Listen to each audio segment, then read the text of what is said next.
Hey, happy Saturday.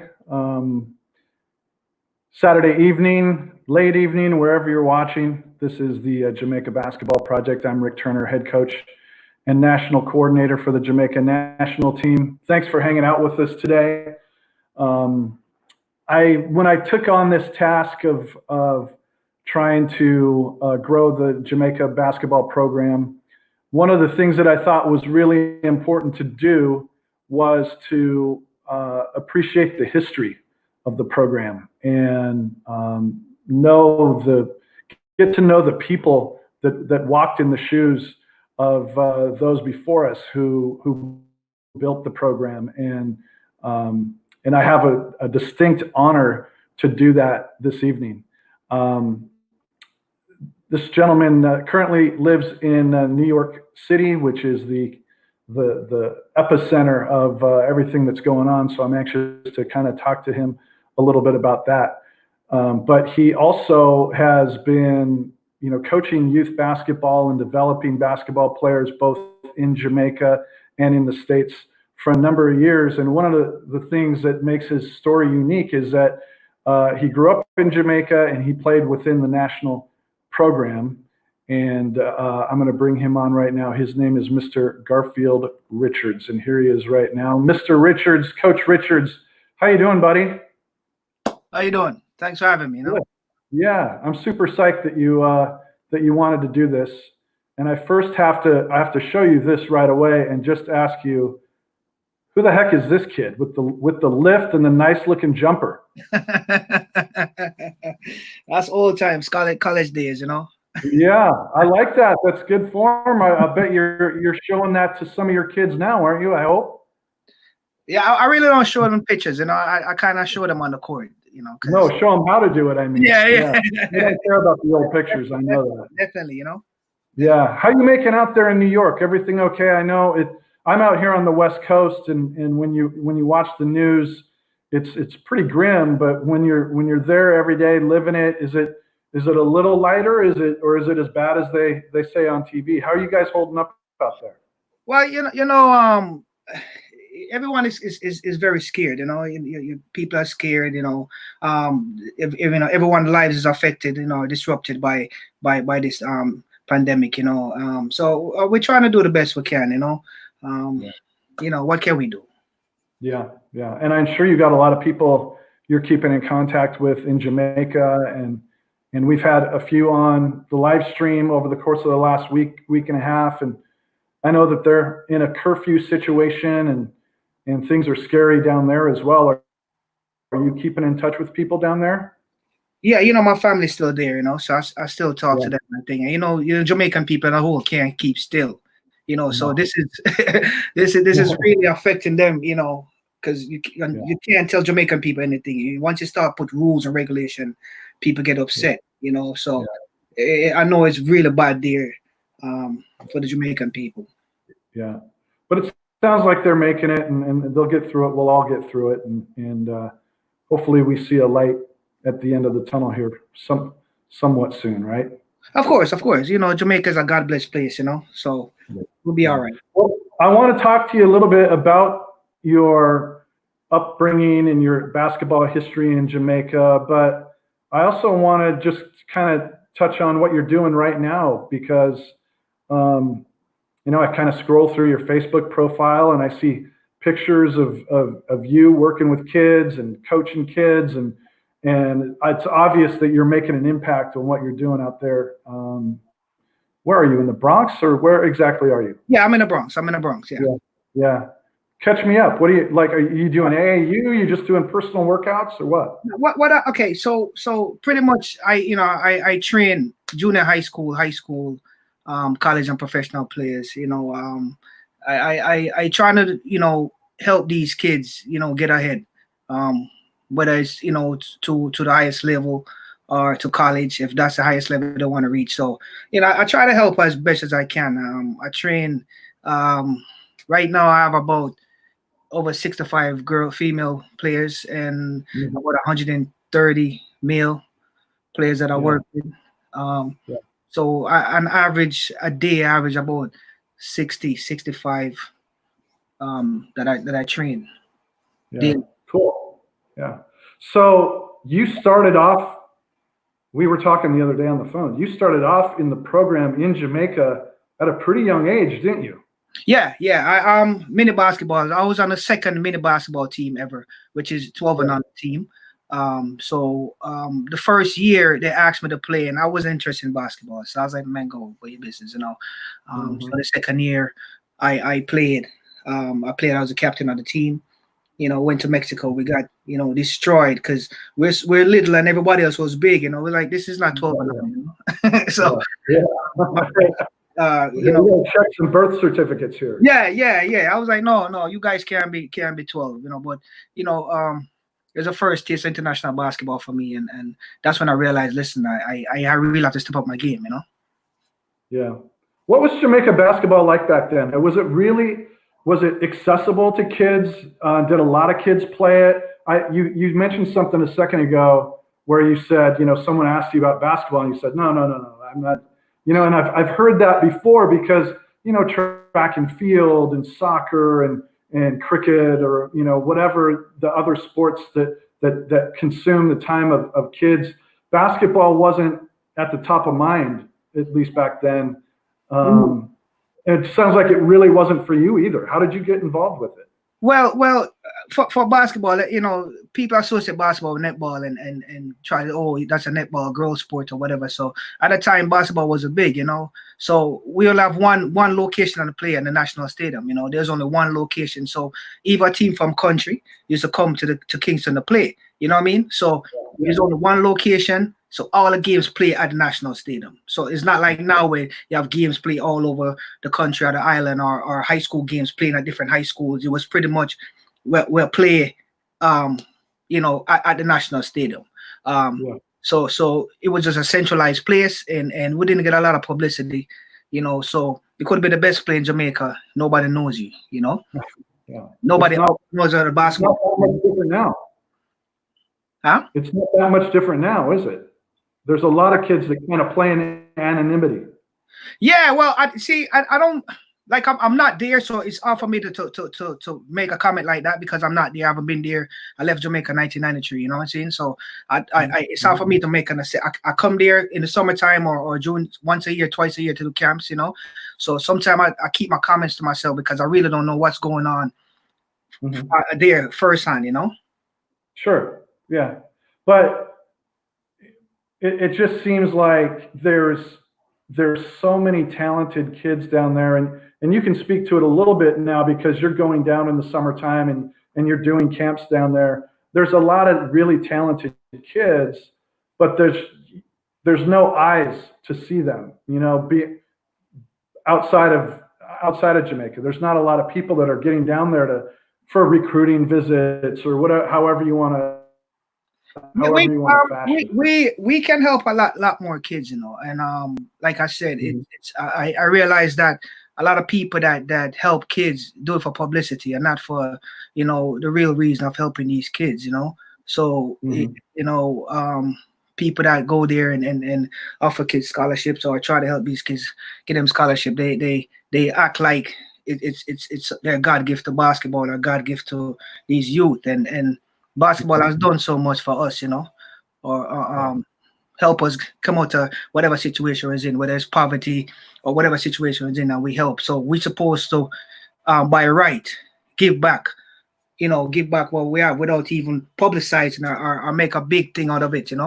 I feel like a lot of us that go away in scholarship should help back these kids. You know what I mean? Because somebody helped Yeah. me, somebody helped, other people for me, and we should, in a sense, help other people. But we not to do it and post it and act like, these kids owe us something, and if the association don't give you say thank you, then you won't help them. That's not what it's about. You know what I mean?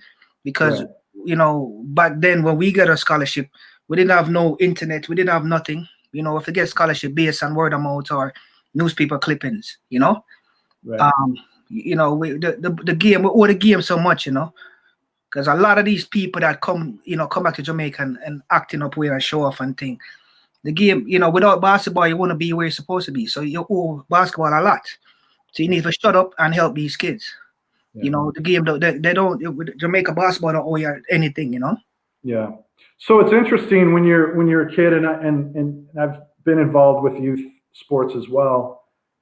You know, when you're a 12-year-old kid, a 10, 11, 12-year-old kid, and you're one of the best in the area, you don't always stay the best in the area. You know, kids develop at different stages. And what was that like for your team? Did you guys kind of stay together as you got older? Because I know you played for a number of years moving forward. Did a lot of that core group of guys stay there, or did you have new guys coming in, and how did that work? Well, like I said, because basketball, everybody know about everybody in basketball because it's a centralized area. You know what I mean? But you see, and then when we leave the national team, the 12 and under, everybody branch out to high school. The high school is so competitive that time. You know Yeah. what I mean? So it's not going to find that we all stay together because everybody go different high school based on and who wants them, who wants us. You know, so Yeah. the high school basketball is competitive. And where But did you go? I went to KC. Okay. And who was your rival back then? Do they have the same rivals? No, none of these schools that play now, they wouldn't even exist on the court when we play. You know, all these Camperdown and all these schools never exist. I don't know where they come from. Camperdown and Hillel and all these schools. I don't know where they come from. You know, it was pretty much KC, Calabar, Stats, Yeah. St. George's, GSC, Excelsior, you know what I mean? Right. Schools like that. So all these other schools, I don't know where they come from. You know, they wouldn't even last a second when we play, you know? Well, who were the players that you looked up to when you were, just starting out playing basketball? Were there Jamaican players, or was it basically just NBA guys? As far as NBA, I want to look up to Isaiah Thomas from the Detroit Pistons. Mhm. The Jamaican Yeah. players, there was a guy by the name of Junior Tuttobins Foster, who I idolize. This guy has an unbelievable work ethic, and I used to just because he emulated his game from Magic Johnson. I don't know, and I was a Magic Johnson fan. You know what I mean? Yeah. But I was a Sure. fan Yeah. of Tuttobins. So I would just used to just pride myself and playing like this guy, not only playing like him, but we have the same work ethic as him. Now there's some other guys that I used to guys that's in my time, like was like maybe 2 years, 3 years older than me. A guy by the name of Gunner, where he was just way above his time. And I still believe Gunner was one of the best basketball players I've ever seen play. And I play against a lot of professional players, Yeah. People Did like, he ever play overseas? huh? Did Gunnar ever play overseas? No, I know I never played overseas, never played in college. And Do you know why? Is it just a no opportunity, or he didn't want to, or? I can't, I really don't know to speak on it, but I heard that he had a few opportunities. I don't know what happened, but Yeah. I know that this guy, if he had played in college, he would be top something, because this guy is unbelievable. Yeah. Unbelievable talent. Yeah. The best I've ever seen. When we talked the other day, something that comes up quite a lot is the importance of Jamaican players being on the Jamaican team, and for circumstances, whatever they were in the past with the FIBA rules, and allowing other naturalized guys to be a part of it. There was a little animosity, wasn't there, a few years back, with guys that would come in and play, and they weren't even Jamaican. Yeah, the situation was, we used to compete against like a lot of these Caribbean islands, and most of these Caribbean islands, Bahamas and these places have a lot of professional players. Now we have local players, our tallest guy maybe was 6'7", Bahamas have 6'9", 6'10", you know what I mean? And they were beating us up on us, we used to compete. We try to compete, but you can't compete against, NBA players and things. So what happened was there's a group by the name of New Jam Rockers, who fellow by the name of Dermot Morris. He's in Jamaica now still. So he brought some guys from New York to play against the national team, and it helped us because we wasn't used to that kind of style. I play in New York before, but they came with a because these guys play professional, these guys play college ball. You know what I mean? And it helped us because we didn't was used to those kind of basketball. So the New Jam Rockers thing helped us, and it get a lot of guys scholarship too because you know, they offer a few guys scholarship. You know, even when I was one of the guys that was offered a scholarship, I didn't take it at the time. I take it the following year. But you know, it was a good deal with that. Now, as far as the national team and foreign based players, I didn't like the way the association deal with the local based players. I felt like they were discriminated against the local based players in a lot of ways because the foreign based players come, the local based players practice the whole summer, and the foreign based player come out a week before or 2 days before tournament leaves, and they walk in and they don't get to practice and they automatically on the team.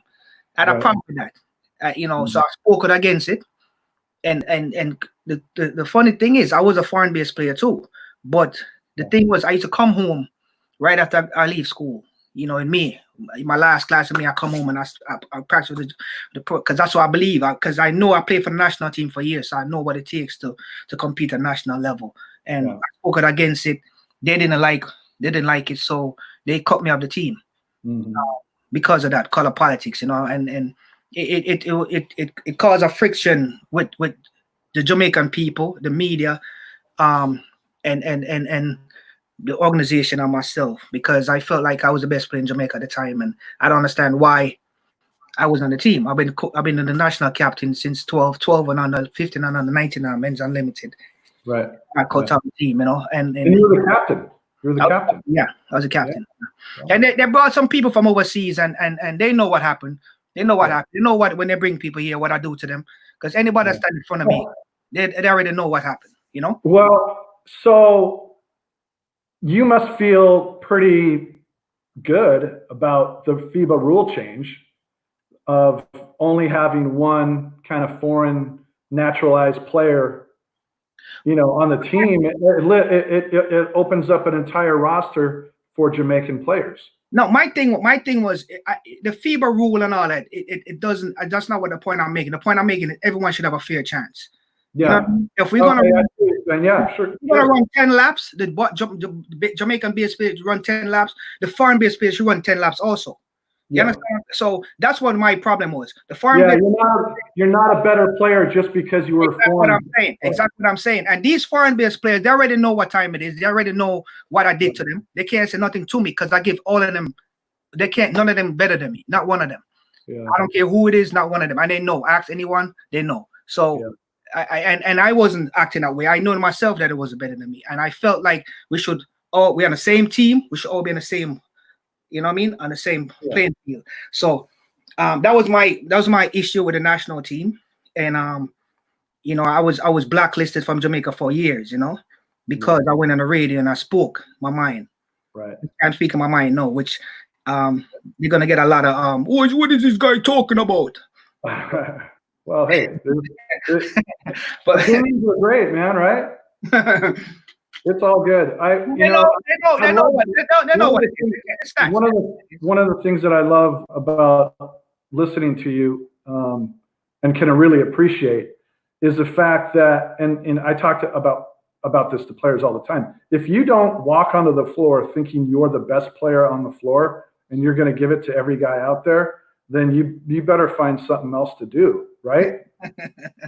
but you know, people they know. I don't need to say. They know the stats is there. You know, the proof is there. Everybody they brought in the country, they know what I did to them. Everybody that they brought in the country, they know what I did to them. So I don't know you know, why just because I spoke out against injustice at the local based players, you know, I was banned, you know, from the team or blacklisted from Jamaica basketball for years, you know. But the thing what was that I like I said, I was so grateful for basketball because they gave me opportunity to play college basketball at a very high level, and you know, I owe basketball. Talk about that a little bit. You ended up playing in college, right? Yeah. So tell us about where were you in Oklahoma? Yes. So the whole New Jam Rockers thing happened. like I mentioned, Dermot Morris and things. So, they had connection with New York College, New York Tech, and I gotta, they kind of offered me a little thing to New York Tech, but I didn't take it, because I didn't know my SAT at the time, So I told him about this other guy on my team, and he's the one who took the scholarship. So the following year, it was still available. There's a Grace College that came, Richard Coley. He came to Jamaica, and whenever somebody comes to Jamaica, I'm ready to like, oh, what's up? Well, I want to play you. Yeah. So we was going at it, and then he said, "Listen, I'm gonna try to get you a scholarship or something." So he tried to get me the deal at Grace College, and then there was Seminole in Oklahoma that came. Keith Smiley there, which my coach who helped me develop as the person I am now, and I ended up going to Seminole in Oklahoma. Yeah, cool. So we were talking about this on the phone also. It's not hard to find schools for kids that are big, right? Yeah. And you were a point guard or a wing, or I think you were a point guard. I'm only 5'9", Yeah. So it was kind of unusual for you to get an opportunity to play overseas, being a point guard, right? Yeah, it was tough. A lot of times, a lot of coaches come to Jamaica and they overlook me, and they pick somebody who's taller than me, Right. 6'7", 6'8", 6'9", and I felt disrespected because I'm like, none of those guys I felt was better than me, and And that probably fuels you a little bit too, also, right? yeah. It fuels you to be better and work harder and. Yeah, and nobody in Jamaica, nobody. As a matter of fact, I don't think anybody work harder than me. Nobody, because I never used to party. I never used to go out. I used to get up every morning 5:30 and I run the National Stadium every day, up and down the bleachers. And the weekend I run on the beach, and then I go shoot. So when people are sleeping, that's why nobody ever see me work out. Nobody, because I don't publicize it. But I used to. This is every 7 days a week, every morning, up and down the bleachers and things. So I'm not gonna let. But that's what it takes to have success. Of course. Especially when you're 5'9", playing a tall man's game. If you're not outworking guys, then there's going to be no place for you. So you knew that, right? You were smart enough to understand that and get out there. And I think that's one of the things that's sometimes hard for kids that are super talented to understand, that work ethic part of it. That's the second piece that separates being talented and good from taking the next step and being great. And that's what it builds confidence too, because the hard work you put in. Because my goal was, listen, I was going to be the best in Jamaica. I was going to be the best wherever I go. And there's nobody that I'm not going to let you don't sleep in your bed all night and party every night beat me. You know what I mean? So that's why I took pride in my game. And that's why, people say, oh, he's this, he's that, him show off. I don't care, because my game speaks for myself, and I put in too much work. I didn't have to get up 5. I want to go to like everybody else, but 5:30 in the morning every day. This is 7 days a week. Right. Right. Okay, I'm going to show you a picture. Who are these guys? Do you recognize that picture? Yeah, that's what is that? That's a junior national team. Junior national team from back when? Can you name any of the guys on there? It's kind of hard to see, but okay, that's me in the front right here with the thing. That's you see the thing with me sitting kneeling in the front. Right. That's me. That you see the scar on my face. That's another story I need to tell you about. Okay. All right. So now I see Roderick Ellis. I see Balfour Williams. I see Roger Marshall. I see Roger Marshall. That's a name I've heard. He must have been a good player. He's a good player. Maybe one of the best 2 guards in Jamaica. Yeah. I think that coach is Natty. That's Pete. Can't remember who that. I can't really see, but I remember. I can't really see. So how old are you guys here? About 16, 17 years old? No, you know what that was? That was a Jamaica national team. Okay. Barbados. That's in Barbados. I remember that's where I got a cut. Okay. That's Barbados. I think that's Purcell, Christopher Purcell. He played at St. Gregory's College in Oklahoma. That's David Desme. He played at New York Tech. Uh, Richard Pollock was supposed to be on that team. He never went. Something happened. He got hurt or something. He never came. So from can I remember? That's a team, I think. Yeah. Now, who are these guys? Is this a Jamaican team here? Yeah, that's a team that went to Buffalo. Okay. These are all Jamaican guys. Right in summer league in Buffalo. Yeah. Yeah. That's interesting. Most of these guys went to college, man.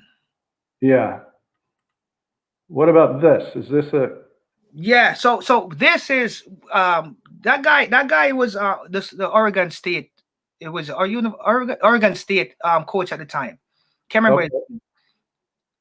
So he came in and he wanted to see some players, and that's when the two tallest guy in the back, they went to St. Gregory's. He selected them, and they went to St. Gregory's College in Oklahoma.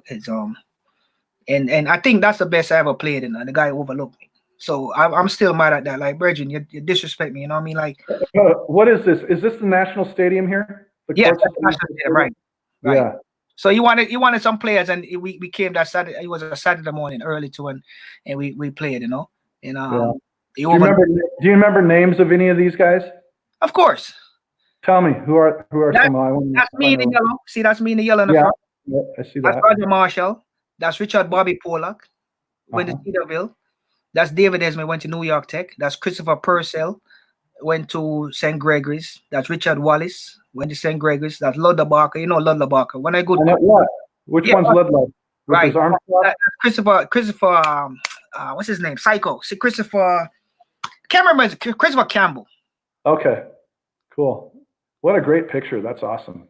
Yeah, so and then tell me, is this? I don't know if this one is in Jamaica either. I stole it off your Facebook page. I know that's Meadowlark Lemon, but is this in Jamaica? Yeah, that's KSC. Okay, that's cool. So Meadowlark Lemon came down to Jamaica and did a little something. Yeah, he came to KSC and he showed us a little, some stuff. Yeah. Well, I wasn't in this picture though. I was there, but I wasn't in this picture. Yeah, I was always a huge Harlem Globetrotters fan. Yeah, he's a good guy, man. He was a good guy. He's a good guy. So you guys, you talked about a little earlier about playing the Caribbean teams. And here's one of the things that I've just been wondering about. I've asked a few people about it and had various responses, but like the Bahamas, for example, 300,000 people in the Bahamas on islands that are spread out all over. 3 million people in Jamaica. And I know the Bahamas has at least 3 guys in the NBA right now, maybe even more. What's the difference? What's going on in the Bahamas that we're not doing in Jamaica? Back then, remember, Bahamas, is American, colony still. So it was easy for the American people to go there. You know what I mean? So and the thing with Jamaica, as compared to different with Jamaican basketball and Bahamas basketball, the Jamaican basketball players that go away, they don't come back and play for their country. You know what I mean? And they know when they come back when they're 55-year-old and retired. And then they're up in the knees or in the ankle or a thing they want to play for the national team. And I think that's so disrespectful, I mean, all the time we used to get beat up by bombers. We needed these guys. And they wait until they're 85 years old to come back and play for the national team. And Jamaica embraced them. Hey, welcome back. No, I'm not embracing you. No, you should have come back when you're prime. You know what I mean? Like, don't come back, come back in your prime. It's like me at 47 right now want to play for the national team. You know what I mean? Why I want to do that, I feel like when we go away, we need to come back and play for the national team and help, because basketball is the reason why you get up there in the first place, So that's a difference. That's a different. They're more love them culture more. That you go place like Barbados, they die for their country, We and that's the difference between when people like Barbados, schools, place countries like that. They keep the same players, but I play for the national team, and every year they have the same players. They might have one new face, you know what I mean? So they stay with the same homebred people. And every year Jamaica have a different team. So they know what it is to play for their country, because the difference between play for your country and play for the national, play for your country and play for like college and thing, Yeah. The big difference. I'm involved in this program because, I've been coming to Jamaica for 21 years, and I've I've met a lot of people. I've hopefully made somewhat of an impact on the basketball scene. But ultimately, like you reminded me a couple of days ago, I'm not Jamaican. Tell me what it's like to put on a jersey that says Jamaica on the front and go out in front of a crowd, no matter who you're playing against, and representing your country. Tell me how cool that is. It's got to be a great feeling. It's nothing like it. It's nothing like playing for the national team, especially when you're playing at home. There's nothing like it, you know, especially when they mention your name and you come out and then, you know, the Jamaican people is there with you. And a little country like Jamaica is competing against people from our states, you know, people from overseas, people from all over. A lot of college teams come and try to play us, you know, and they know what time it is. They get the same treatment as everybody. They lose, you know, because we play with so much pride. They come in as a vacation. This is a pride for us. We're trying to, you know, we playing for the national flag. We're playing for the colors. You know what I mean? They're just playing for the play. You know what I mean? So it's a glorious feeling, man. It's a glorious feeling, and you know, that's why it's so difficult for local based players when they practice and then foreign based players come in and just take their spot. You know, we don't know, at least compete for the spot. You know what I mean? Give me a chance to compete for my spot. Don't just come and take my spot. And that's what generally happened with the Jamaica national team. And that was my issue with them. Give them a chance, the local base player, to compete for their spot. Because no spot is everybody have a fight for them position. It's not, you're not automatically on the team. And that was my issue. Everyone was in the same playing field, was fight for the spot. You know, if you're the point guard. It only makes sense. It only makes sense from a coaching standpoint. You're going to want to put the best roster of players together in order to give you the best chance to win. They're not always the best 10 or 12 players. It's the best 10 or 12 players that can play together and compete together. And that's really all I think anyone can ask for, is just that opportunity to compete for those spots. And that's what the opportunity. Give them the same opportunity as the foreign based players. Let them compete. I said, listen, man, these guys will play you. You know what I mean? You get the spot. That's what I'm used to, competitive nature, competition. That's I like that. Don't come take my spot. You know what I mean? Don't take my spot. Yeah, I think no, you gotta earn it. You gotta compete to the spot. You gotta play me, you gotta match me, you know? And that's what I teach now. Nobody gonna get free ride. Yeah.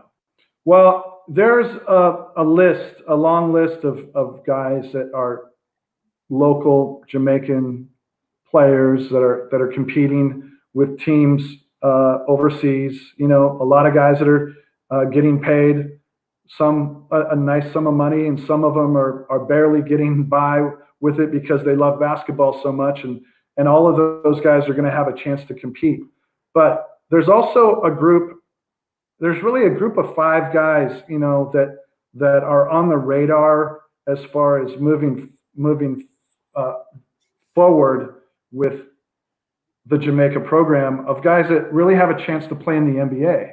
And it's a unique period in Jamaica basketball to have so many guys.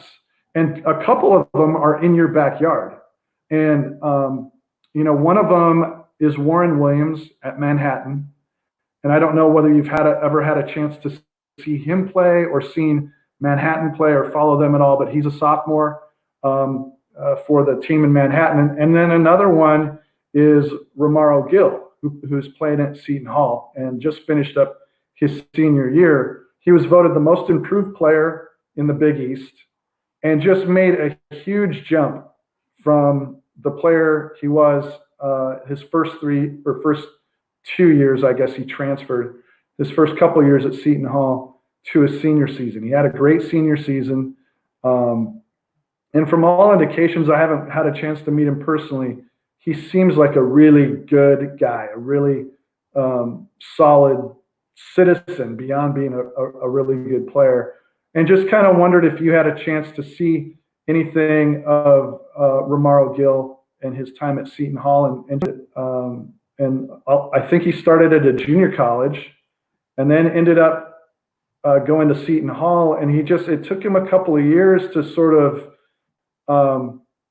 grow into his body. You know, 7'2", 7'3". I mean, you must see it at any mock drafts.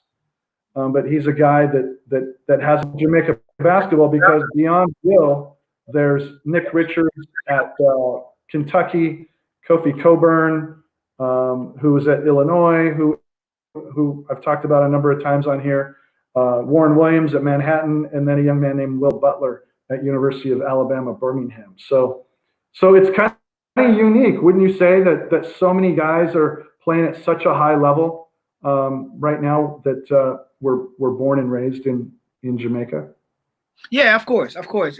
You know, it says a lot about our heart, and it makes Jamaica, help Jamaica in a lot of ways. And I don't know them, but I feel proud that they go and excel that way. Especially coming from small Jamaica, and how the basketball system in Jamaica stay. So I really feel proud of them, and I really feel proud to hear that. Yeah, that's cool. So tell me about some of your work. You go down in the summertime and do camps and clinics, and like you said, you don't really advertise about it. It's just something you kind of do on your own, and it looks like you've had a lot of interest and have been able to touch a lot of lives going down there. Yeah, I like I said, man, basketball has helped me in so many ways, man. I'm so thankful for it, and I do my part. I try to get guys scholarship. I've gotten several guys scholarships, several girls scholarships. And I go down there to help. Whatever help they ask me for, I do it. I don't hesitate. Because if it wasn't for basketball, really, I want to be where I'm at right now. So I'm a lot of thankful for it. So I go back and I do whatever I can, man. I go over the whole. If I can reach the whole island, the little time I have, I try to go different schools. I try to go different neighborhoods. I try, work with the national team some capacity. But they don't allow me to try to help in the national program. But thanks to Calvin Martin still, who always available to me. Every time I call him, I say, Calvin, I'm coming down to Jamaica and I want to coach him. Say, yeah, man. So people like Calvin Martin still, really helpful in instrumental in a lot of things. And then you have the local high school coaches, the Vaughn Cunningham, Dwayne Cunningham, Ludlow Barker, people like Campion, Casey, of course. I never got a chance to go to George's. Yeah. So this is Majesty Gardens here, isn't it? I think it is. Yeah, yeah. Yes, that's Martin right beside me too. Right. Yeah. When Coach Martin does great work with those kids. Yeah. Big shout out to Martin. Big shout out for Martin. Yeah, for sure. And he's a guy that flies under the radar himself and doesn't. Yeah, he really do it for the notoriety. In fact, I've what's that? You need to be highlighted, Yeah. No, I've asked him if he wanted to be on here, and his answer to that. He doesn't want to. I know. That's him. That's Martin. But he need to be highlighted, and he's a general guy. Him no business who you are. Him tell you the truth, and Martin's a good dude, and they need to get highlighted, but he's not gonna get it because he's not him not like the limelight and thing, but he's a good dude, man, and help a lot of dudes in Jamaica, Yeah, that's for sure. All right, before I let you go, tell me about your Knicks. What's going on? Is it all? Can we point it all at Dolan? Is it just entirely his fault, or what's going on? They got to get that thing fixed. I'm a Knicks fan, but they do a lot of mess up decisions, They let go a lot of people they should have let go, and they get a lot of people. Knicks is known to get people retired. They remind me of Jamaica basketball. They get the whole list of people and try to get them. The way you gonna do? We're trying to win the championship now, So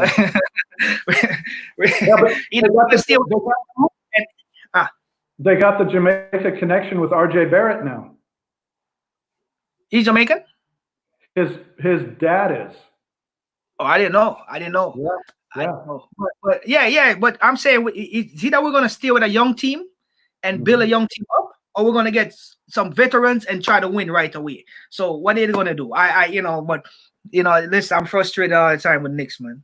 I'm a diehard Knicks fan, Yeah. Well, Coach, I'm going to let you go, but I want to tell you a couple of things. Number one, I thank you for doing this with me tonight. Appreciate you taking your time out of it on a Saturday night. And I know we're all cooped up here, but I appreciate you doing this.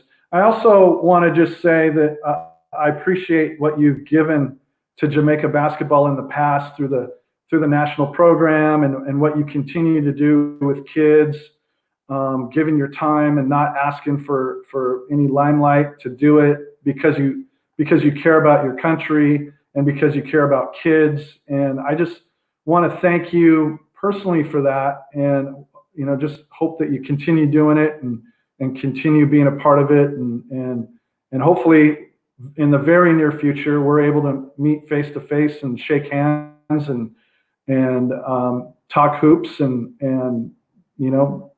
all pulling in the same direction to get us where we want to go. Thanks for having me, man. Anything for the Jamaican basketball, anything for Jamaica, anything to help the youth, and development of Jamaican basketball, I'm all for it. Just call me, I'm there. As long as well, I'll do it. As long as there's not no politics and stuff behind it, but I'm there. We'll avoid the politics, right? I'm all for it. I'm all for it. Yeah. But Thanks, I want to man. thank some people, Yeah. Say that again. I want to thank there's some people in Jamaica that need to be highlighted, and I just want to take this platform to do it. Roger Marshall, who's done a great job coaching, pretty much one of the best coaches in Jamaica in my eyes. People like Ludlow, who's doing a great job at Calabar, the Cunninghams in GSC, I hope I'm not missing anybody. Of course, Calvin Martin, Ron Robinson. I think as emerged as a great coach. I think that guy, the great developing coach. I can't really think of any, but the guy Old Harbour guy from Old Harbour. What's his name? I can't remember. Okay. And the guy from Manchester High School. Sully. Yeah, right. Sully, right. Sully, yeah. People like that, man, really, I hope I'm not missing anybody still. I'm sure you're missing people, but that's okay. You're going to miss people. Yeah, there's a lot of good people doing a lot of good things. Yeah, really shout out those people, man. And people are really really care about the kids and trying to develop these kids, and I really think. But I hope that I can do a coaching clinic sometime, and try to help these coaches, in any way I can, Yeah. Well, in the upper right-hand corner, you can see what it says: Jamaica Basketball Project. We can, we will, and with continued support of people like you, we can and we will. I appreciate it very much, Coach, and let's do this again soon. Thanks for having me. All right. Respect. All right. Coach Garfield Richards, thanks for hanging out with us. Excited. Our next program, going to have Jay Billis from ESPN on, and we're going to talk about those college guys that are coming out and making their way to the NBA. Keep an eye out for a notification on that. That will either be tomorrow or on Monday, but I'm working with Jay to try to get that scheduled.